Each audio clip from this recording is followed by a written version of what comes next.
Ssenkulu w'ekkuumiro ly'ebisolo erya Uganda Wildlife Education Center UWEC Dr. James Musinguzi alabudde nti singa bannayuganda tebeddeko ne bakomya okusaanyaawo obutonde bw'ensi omuli okutema ebibira n'okuzimbamu ntobazi kyakuleetawo obulabe ensi bw'etajja kusobola kwaŋŋanga. Ekizibu ky'okusaanyaawo ebibira n'entobazi kye tuyita habitats ensolo mwe zibeera kizibu nnyo tukiyina mu Uganda nga abantu batema ebibira kati enkima ozisanga ziyingira n'abantu mu maka olw'okuba emiti gitemeddwa tezirina wa kubeera.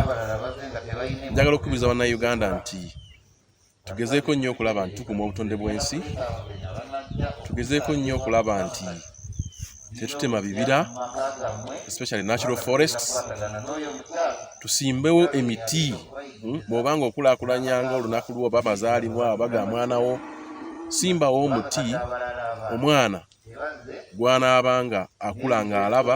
Ate bw'osimba omuti ogwo guyamba okutereeza obutonde bw'ensi nti gugezaako nnyo okukendeeza ebbugumu oba global warming mu nsi, era nga mbakubiriza okusimba emiti egy'ebibala fruit trees, shade trees, emiti egigenda okutuwa ebisiikirize n'okutukolera enkuba, n'emiti egirina eddagala ebikolo by'amadagala, tusobole okuba nti tutumbula n'eddagala lyaffe ery'ekinnansi.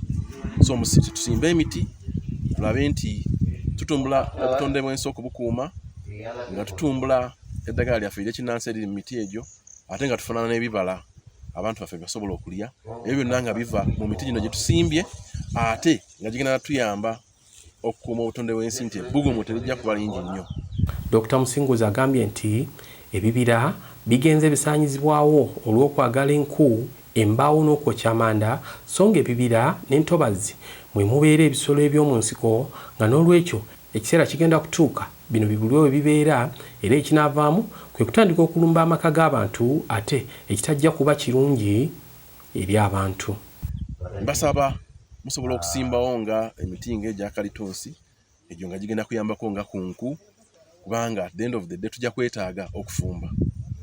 Era tusaba ne gavumenti eweesobola okukendeeza ku misolo egy'ebintu nga ebikozesa amasannyalaze oba n'okubunisa amasannyalaze mu ggwanga, kubanga abantu balina okufumba, balina okulya. Kati bwe tuba nga tutaddewo alternatives kijja kuba kizibu nnyo okugamba nti bave ku miti ate nga balina okulya. N'olwekyo singa tuba tutaddewo solar power ne tuteekawo amasannyalaze okugabunyisa, abantu basobole okuba nti no bakendeeza okukozesa woodlots ng'okufumba, ekijja kuyamba nnyo okukendeeza mu kusaanyaawo obutonde bw'ensi naddala ebibira n'entobazi, kubanga muno ensolo ez'omu nsiko mwe zibeera. Kati bwe tubisaanyaawo ensolo zeesanga nga zituuse eno waffe mu community, ate nga kijja kuba kireeta ekizibu kye tuyita human wildlife conflicts. Okulabula kuno Dr. Musinguzi akukoledde Mukono mu kulambula n'okuwa olukusa ekifo ekyobulambuzi era ekikuumirwamu ebisolo ekya Kig Ecotourism Center ekisangibwa ku kyalo Nakos mu Gombola y'e Kisunga mu disitulikiti ey'e Mukono. Akwasizza bannannyini kifo kino ebiwandiiko eby'enkizo ebibakkiriza okutandika okukuuma ebisolo by'omu nsiko. This is your document, this is your sweat that we are celebrating today. Ono akubirizza abantu okwettanira okulambula ebifo ebyobulambuzi ebizimbibwa mu bifo gye babeera, n'ategeeza nti ne gavumenti egenda kuggulawo ebifo nga kino mu bitundu okuli Ggulu, Fort Portal, Mbale n'embalala olwo bawewule ku lugendo abalambuzi ababadde bava mu bitundu bino olwo babadde batambula nga baagala okugenda Entebbe ku UWEC okulaba ebisolo. Era njagala okukubiriza bannayuganda abali eyo nti ekifo kati baakiguddewo era mujje mulambule. Bwe mujja ne mulambula ne mulaba ensolo zino, kiyamba okutumbula omutindo gw'ebyobulambuzi mu nsi yaffe. Oba owagidde omukozi afuna wano omulimu, oba owagidde okukuuma obutonde bwaffe obw'ensi naddala ensolo ez'omu nsiko. N'olwekyo mbasaba mujje mulambule, muwagire ekifo kino, tulabe nga kikulaakulanya Mukono, tulabe nga bagezaako nnyo okusomesa aba factories abali okumpi ku kukuuma obutonde bw'ensi, ate basobole okuba nga bakolera wamu mu kye tuyita corporate social responsibility, basobole okuba nti wamu batumbula Mukono ebyobulambuzi n'okuwa bannayuganda emirimu abakola wano. At the moment we are also working on setting up satellite centers. We are going to set up a zoo in Gulu, in Mbale, in Fort Portal, in Mbarara. Land has already been given to us by the National Forest Authority by using the urban forest reserves, so that we collaboratively manage those forest reserves with the National Forest Authority. So we are taking the wildlife closer to the people so that they can appreciate. We promote domestic tourism, but also we promote education. People need to appreciate the value of these animals. They don't know. They don't know that some don't know that the animals are bringing in income through tourism. They are employing people. Right now, tourism alone employs over 600,000 people. Of course, before COVID, some of the businesses closed, unfortunately, but we cannot close our eyes to the fact that tourism has created a very long value chain that is employing a lot of people. And through that, then we are promoting socio-economic transformation of our country through individual emancipation. Mu kifo kya Kig, olwaleero mukuumirwamu ebinyonyi ebisinga obunene mu nsi ebiyitibwa bimaaya oba ostrich, enkima, enfudu n'ebirala. Amanya gange nze Nakalema Sarah nga ndi guide ku Kig Ecotourism Center. Kig Ecotourism Center esangibwa mu Nakos Village mu Nakisunga sub county mu Mukono district. Kig emanyiddwa nga zoo eyatandikibwawo mu 2019. However, ekifo nga kyo Kig kyasookerawo okubeerawo mu 2023 nga emirimu egikolerwawo emikulu gyali gya agriculture. Mu 2017 baweebwa wildlife user right era ne batandika n'okuconstructinga ebimu ku ebisolo bino ebibeera exhibits ez'enjawulo ebisolo ebibeera. So far bwe tufuna ba clients wano ku Kig abasinga baagala nnyo ebifo eby'enjawulo okugeza nga zoo. Mu zoo mulimu ostriches oba zoyinza okuyita maya mu Luganda, nga ezo zaagalibwa nnyo kubanga engeri gye zaakulamu esikiriza abantu ab'enjawulo okuziraba. Tuyina bbiri, sofa enkazi n'ensajja, naye enkazi ogirabira ku kale yaayo erina grey color, then ensajja erina kale ya black. Ensajja nungi nnyo nti bw'ogituukirirawo oti ng'oli mupya erina kyesooka okukola ky'oyinza okuyita welcoming, but in actual sense ebeera yeetegeka okuba ready in case of anything, eba esobola okwatakinga bulungi.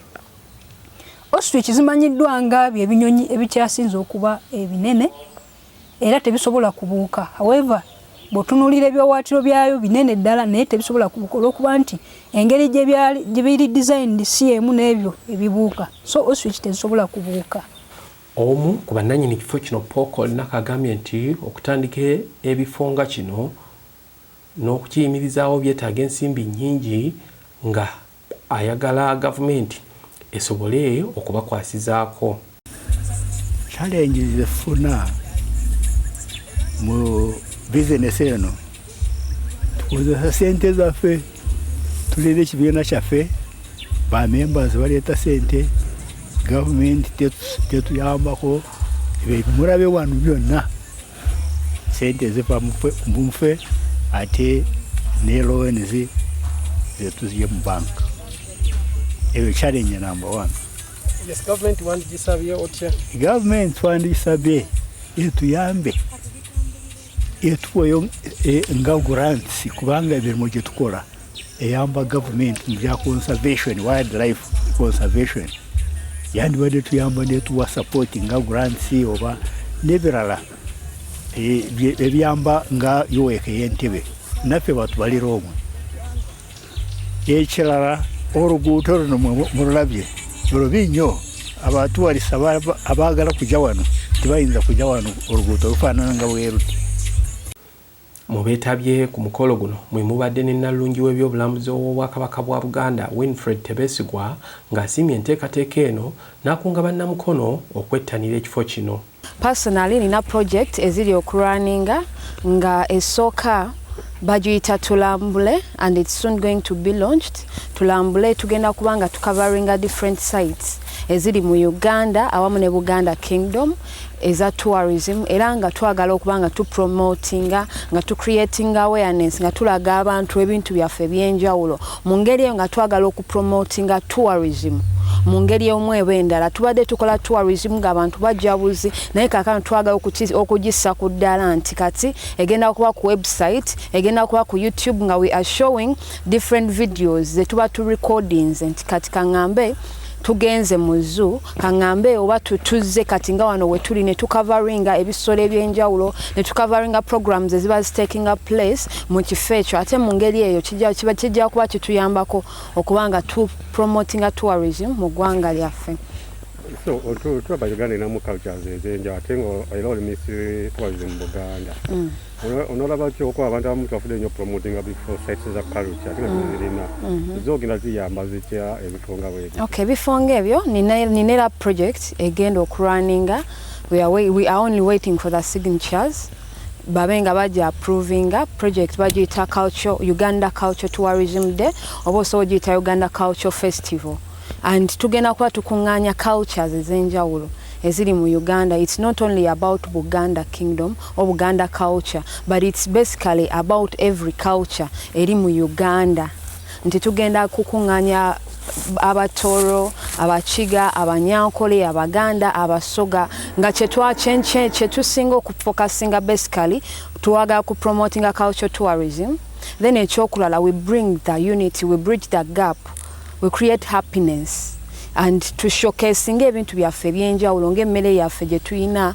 Abamu balina amatooke, abamu balina kawunga, ebintu ebyenjawulo. Nti bwe mbanga ngenda kulya emmere y'Abaganda ngifumba atya, mpaata amatooke nenga saanika oba nenga siba, then nendyoka nga saanika nenga simba nenga fumba. That will also be done. Nti ebintu ebyenjawulo bye tukola ennyambala yaffe, nti ono ayambadde mushanana, ono ayambadde gomesi, ono ayambadde kanzu, byonna bigenda kuba showcased ku lunaku olwo. Emizannyo gye tukola egiri loko, tuve ku bino n'ogenda n'ozannya golf, no, emizannyo gye tukola egiri loko, okubuka miguwa, kwepena, byonna bigenda kuba included. Amanya nze Winfred Tebesigwa, Miss Tourism, Buganda Kingdom.